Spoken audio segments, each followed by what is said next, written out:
Welcome again, everyone. Jerry's Old Guy Review and another long-term review. And this one in particular is for Casitascrawlers. 3 comments, no less, on wanting to see the Blue Blazer. Now, SCX10 II. You've heard me numerous times. One of my favorite vehicles of all time. This is the vehicle I have the most of. I believe I have 3 of them. I'm looking around. Here's 2. That one's been converted into a mud truck. A big lifted up one. Well, the UMG 6x6 is technically built on the SCX10 II. So that is 4. Yes. Now, other than this just being a review, I wanted to show you guys. Here is my thing. This is what I loved about Axial. Axial always had a ready to run. They started as a kit, but you could always get a kit version of whatever RTR they had, except for the UMG 6x6. But of course, that was the first vehicle that came out under the Horizon banner. So let's just say for now, that one doesn't count. Now, the Blazer. Here is another thing. Oh, crap. I totally got off where I was going. Kit and RTR. So, we are going to show the differences, but this was RTR. When it came out with the truck, it came with lights. There weren't enough, but there is room for more. So, front lights. This one's got headlights and now the turn signal lights. There's no tail lights in the truck itself, but built into the bumper. Excellent. Truck came with an open top. But the way the way Axial did things when they released their vehicle, say, like with the RTR versus the kit. The kit always had extras. Or there was parts that were different from the RTR because you were building the kit. So that's your time. RTRs, slam dunk them, get them done, make them easier for whoever's putting them together. Also, like with this body, the body had divots in it already. There's screw holes. So this truck was already planned to have this top. And then they released the top, which of course, I've done some hillbilly stuff since I've had this truck.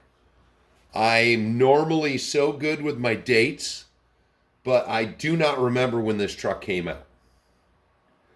But I knew when it came out, called up Arctic Wings. Back in the day, first kit I ever bought from them. Boom, you've got it, set it aside, I'm on my way. Because I loved the truck itself. Let me see. Oh, I have props, but they're just sitting in wrong places. So, we all know Axial always, which has always been a nice thing, always came with those little center caps.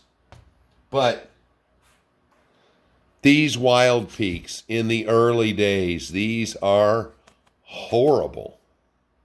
And the Method wheels, they just didn't go with the truck. Now,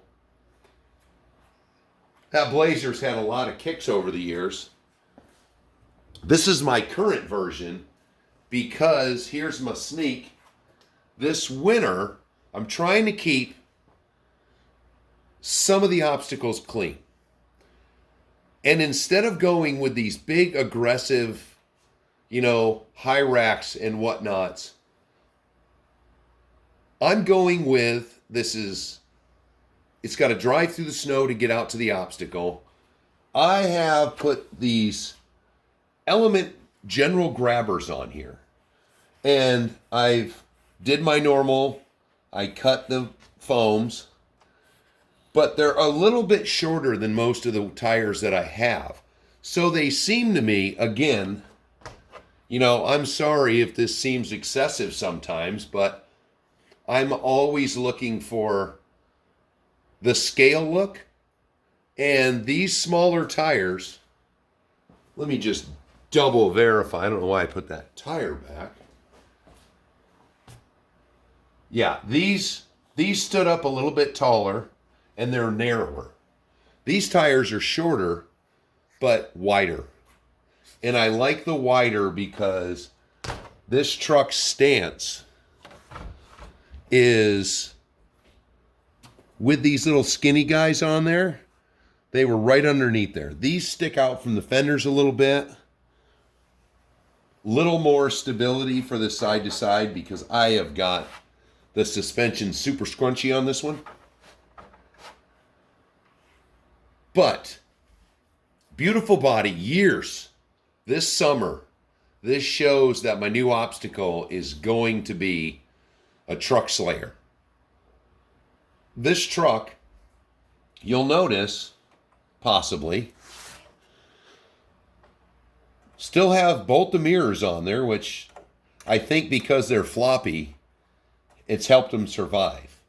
But I just now, after all these years, the mirrors broke off. I got them, got to glue them back on. But this body has taken a pretty good beating over the years, and it's doing great. But let's get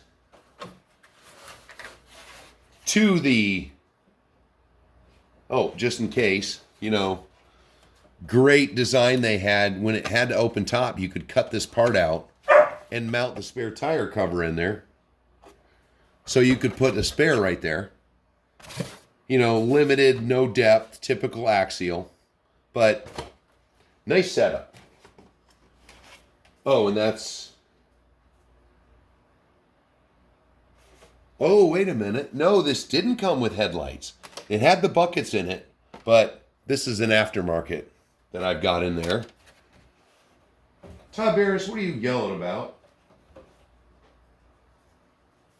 So, let's get it out. Okay, so this one actually, that's funny because I had all of my trucks at one time set up for Traxxas plugs because I had a lot of the Electron Pros. So now I have to modify it since I've changed everybody to LiPo. So this one came with tactic radio.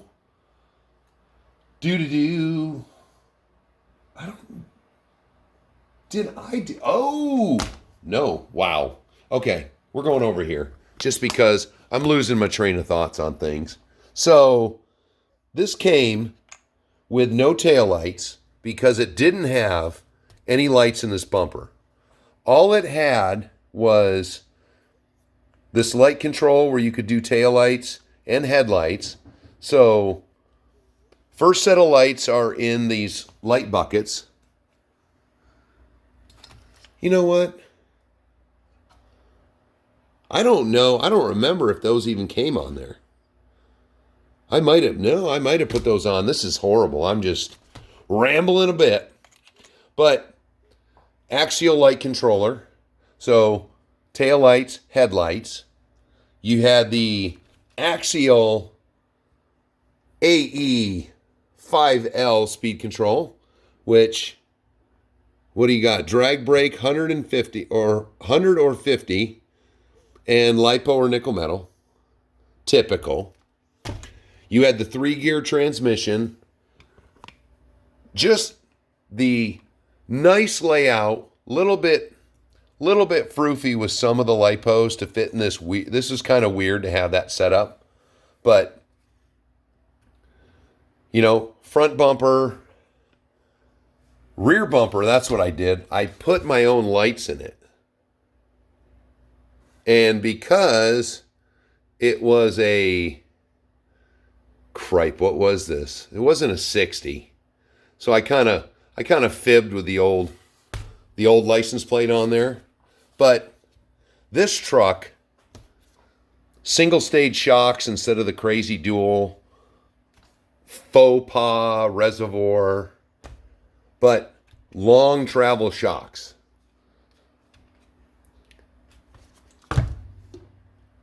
Going on the underside, so these small links, which are, let me see if I can get in there, they are beat up. But meanwhile, with all the driving I've done, the drive shafts, oh, the rear one has. The rear one's gotten hit. Got a big gouge in the rear drive shaft. Front's been well protected. Let me see, we're sanding those right down. Now, these are all one-piece axles. I mean, I'm sure I'm supposed to know all the random names of all of these things. But solid one piece, this is the ready to run. Ready to run, slam dunk, somebody put it together. Boom. These red diff covers, you know, a little bit of detailing goes a long way. Just a tiny little bit. But this truck is light, efficient. I believe this one was, let me see. Nope, they were the same. They just put the little bit of a bigger ass end on it. But plain and simple, easy to tune. Tires, shocks. That was it. And that would get done whatever you needed to get done. Simple. They make the transfer case, motor assembly, 4 screws. The whole thing pops out. Boom. Throw it on the bench and work on it if you need to. Need to swap the motor. This was, to me, the SCX10 II was completely capable. Easy to work on and maintain, even though you see how dirty this one is. I'm not doing very much maintaining on it because this has been a constant tester this summer. And that's why these tires are on. I really haven't tested them now, but I want to see, because they're so psyched, I want to see if that helps at all on the trails. But now, ready to run. Boom. Okay, I've done some stuff to this one. This one is in experiment phase. But this one is a kit. So transmission was the same. Radio box, the same transmission, same motor. But in the craze, when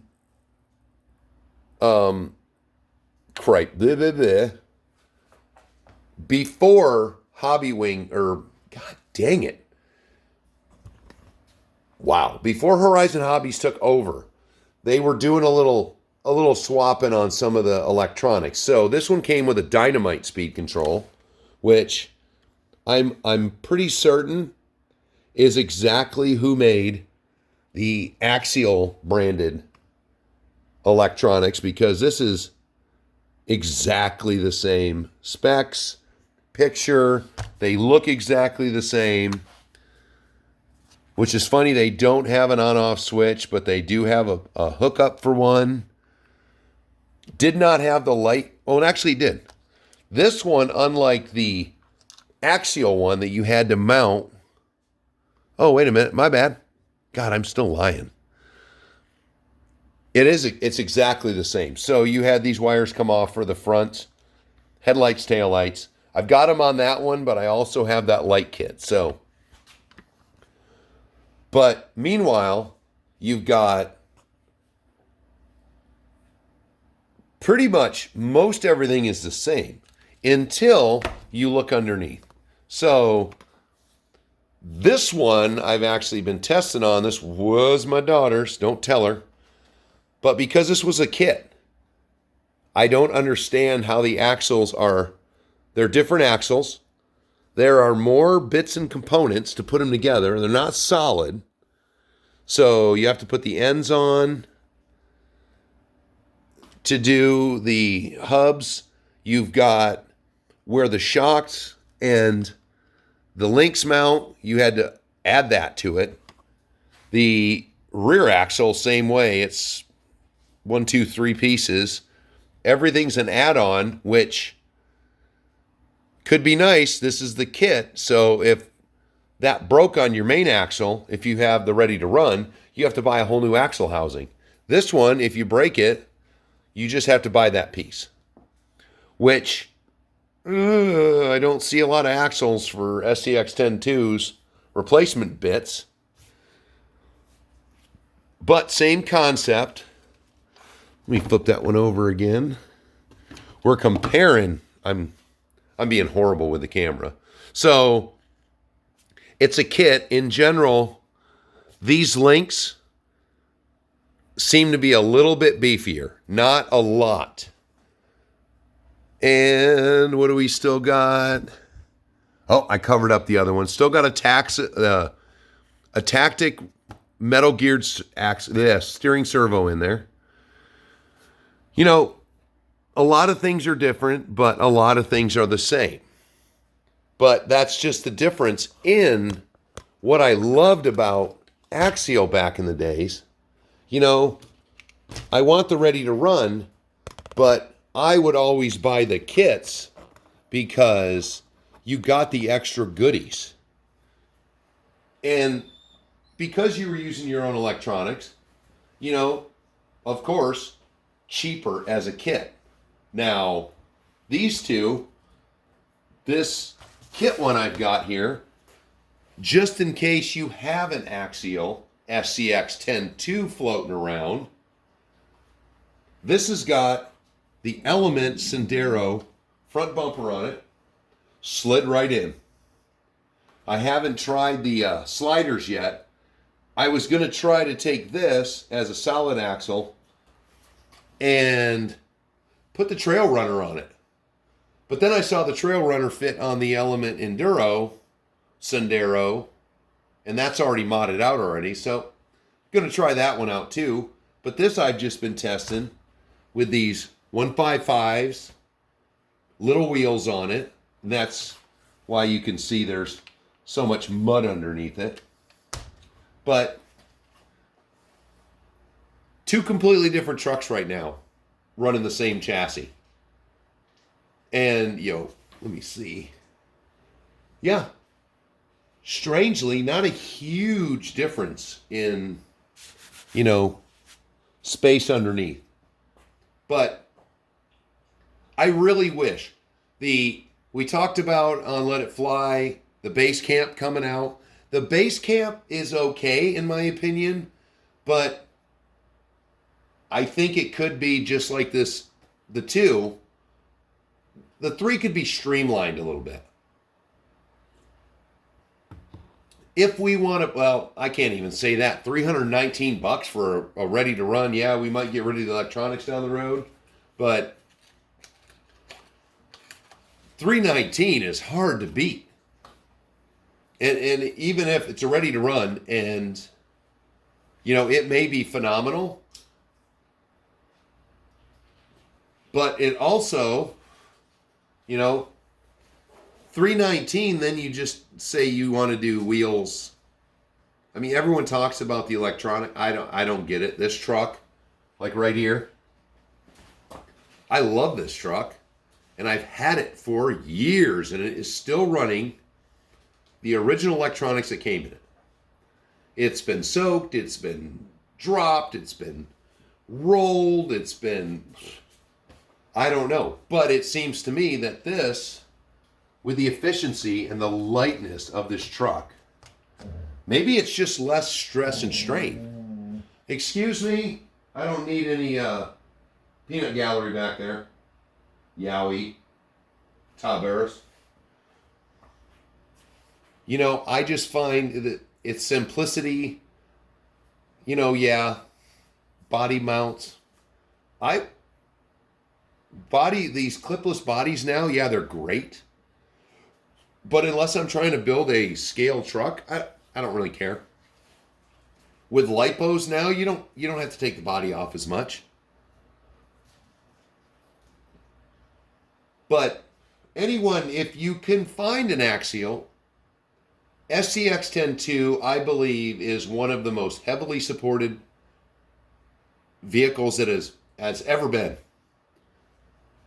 You can still find parts on all the major manufacturers or the major hobby shops. You can find them all over Amazon. I mean, you can take one of these trucks if you get one off a marketplace for like $150. You could take on an Amazon special, you could probably drop $500 on that truck and it would be the baddest all metal super truck. It is an excellent platform still. The one, great chassis, but this took all of the deficiencies.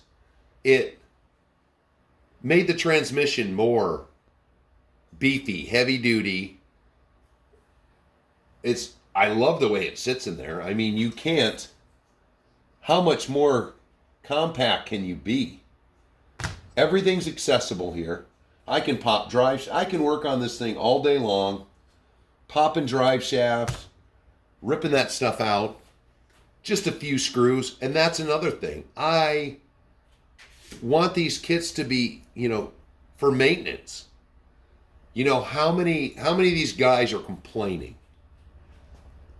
about what a piece of junk this is because it's always breaking? How much maintenance is getting done? Are some of these trucks too complicated? People aren't breaking them down to clean them. Some of these you get a rock jammed in somewhere. You don't even know it's there, because you got to take battery boxes out and battery hold downs and everything. This is complex, or simple, not complex. I can soak this thing and bring the air compressor out. Is that the heat? Blow everything out. And this thing is completely clean, ready to go for the next. I can give it a once over, flipping this thing. And that's why this truck has ran as long as it has. The hardest part about maintenance on the 2 is the time it takes to take it apart. And hell, RC 4-wheel drive, Element, you can get bumpers from all kinds of different places that change the look, which has always been one of my things. Wheels and tires and a different body, and you got another truck. So let me know who's got the love for the SCX10 II out there. Casita, are you happy that you've seen it now? I told you guys before. I've reached out to RC Nixter. I haven't heard back from him, but RC Nixter loves Dodge Wranglers. We both have one. I'm not the driving cinematographer that he is. But what do you think? Casitas? One of these days, you're just going to have to give me your first name so I don't have to say that all the time, sir. That is too swaven to boner for me. So let me know in the comments. Let me know about the SCX10 II. Let me know if you're still loving yours. Is it the perfect level of engineering compared to some of these over-engineered trucks nowadays? And then I will talk to you on Friday.